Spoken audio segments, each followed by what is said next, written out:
particular political event in the country. It is simply a coincidence, or it may not be one, that just when we were watching our television sets, looking at the election results, a dear colleague of ours, a valued colleague, one whom I personally have known for at least over 10 or 15 years, who has worked with me, he was coming out of the India Islamic Center at 11:30 a.m.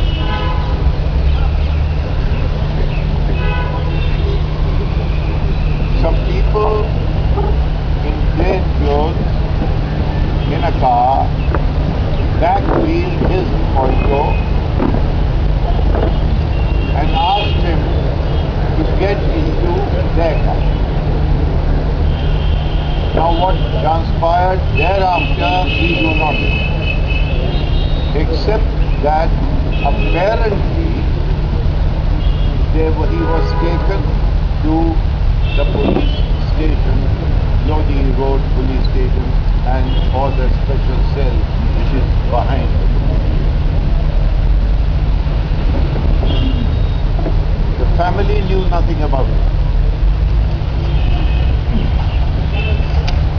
Kazmi used to live in the Tat colony opposite, the other side of the road from Jorba,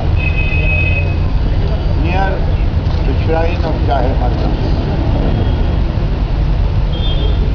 The family learned about it only at 9:30 at night, when they could not get in touch with their lawyers, they could not get in touch with, they could not make any move. So from 11:30 in the morning till 9:30 at night, Kazmi was kept under some kind of surveillance interrogation.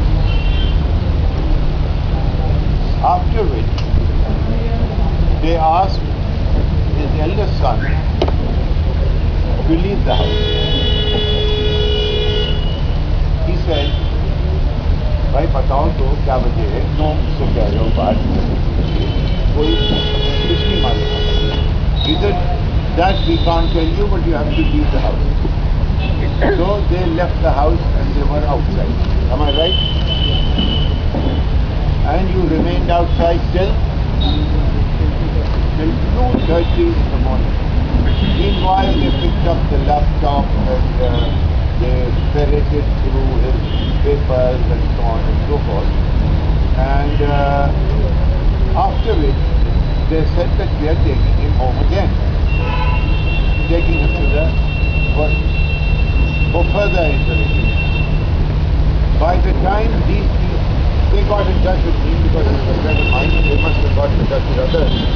I got in touch with my dear friend S.K. Pandey, who is always available for me. He's called us. And thank you very much. I called up my friend Ahmad, just Sagar Media. I called up just to cut you. I even called up people that I generally do not call. I called up Ahmad. I said, please do something about that. I called up Azam Khan. All these, every side, I think, please do something. Because, and from what I do not know how many of you beat your wife, or how many wives beat their husbands. What you do at home, I do not know. But as much as I know about Kazmi, he was as honorable and as honest a person as I have ever worked with.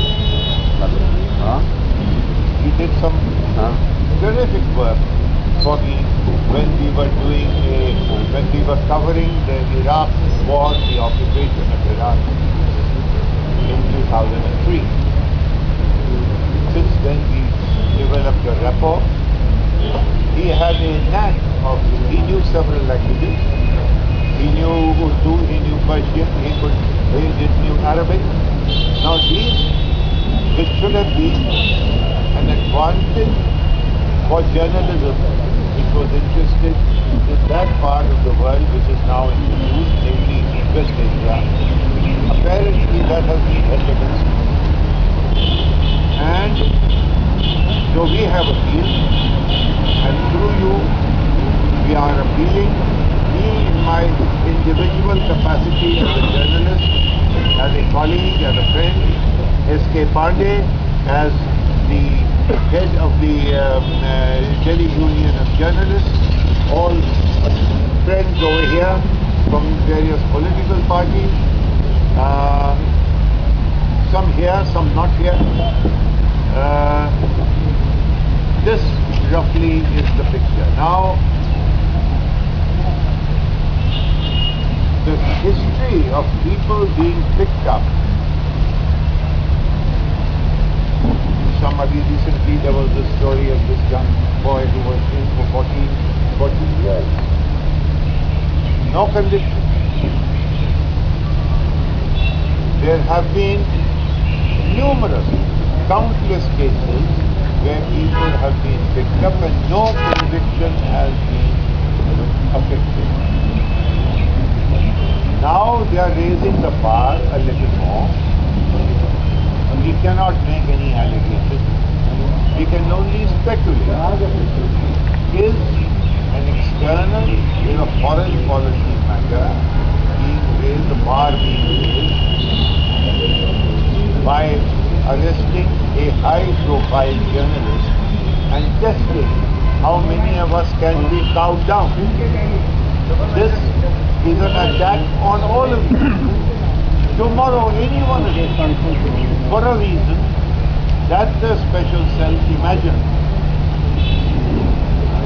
does not serve its purpose, any one of you, each one of you. You've heard the famous story. I shall simply end with that quotation. They came, first they came for the communists. I did not speak up because I was not a communist.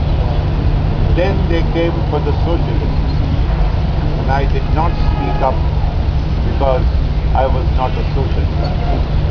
Then they came for the Jews, and I did not speak up because I was not a Jew. Then they came for the trade unions, and I did not speak up because I am not a trade unionist. And then they came for me, and there was nobody left to speak for me. Remember, this is such a